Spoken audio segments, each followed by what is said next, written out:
The Latin word rupt, R-U-P-T, means to burst. And disruption means a burst that comes in the path of the normal flow. It interrupts things that have been going along in a certain way that has begun to feel normal. And a disruption, a burst, changes that.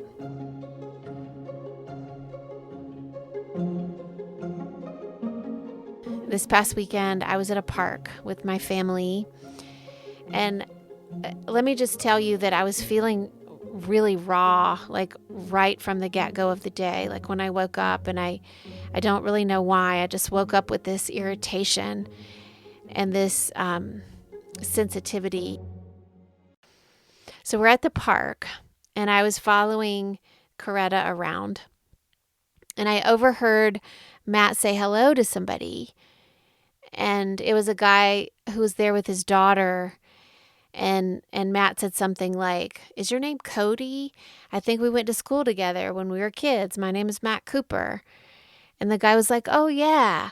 And they started to have this friendly conversation and this banter. And so I walked around the corner, and I had Coretta in tow.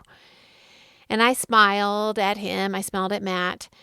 And I continued to follow the baby bear around, and I was within 3 feet of them or so. And they talked and talked, and Matt never introduced me. It didn't even come up.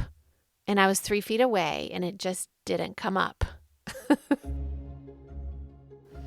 The story I was telling myself was, well, clearly he's not introducing me because I look like a disaster. I look as tired as I feel, and this guy's wife, who is apparently across the park, is cute and perky and younger, and Matt's embarrassed of me in every way. And also I'm dumb and shy and socially awkward, and he doesn't want me to meet his friend. So that was the story that I was telling myself.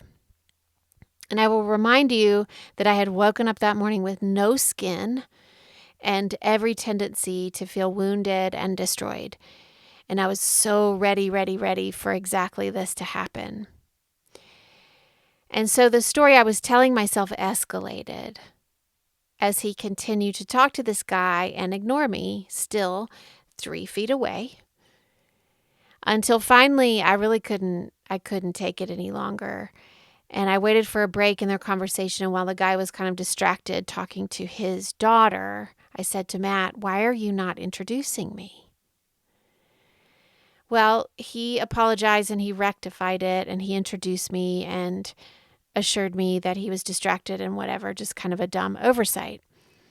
But I was still on fire with it, and I continued to carry on about it pretty long after the guy had left. I was looking for an internal shift. And then Matt did something really unfortunate. He said, "Are you going to let this ruin our whole day?"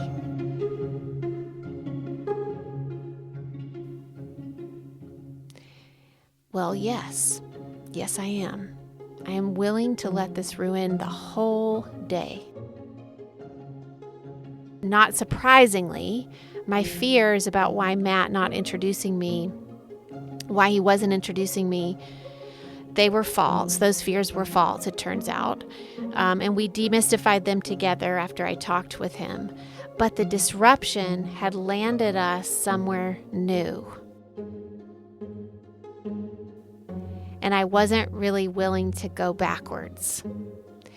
And we were all of a sudden having a profound discussion about how we wanted to be supported in public by one another. And that felt big. The disruption always lands us somewhere else.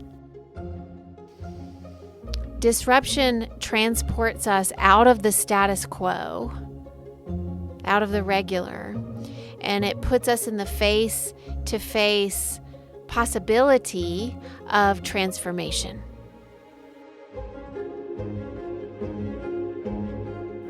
And we can choose at that intersection. We can choose to get stronger and more resilient. We can let the friction of the disruption polish us or we can let it bury us.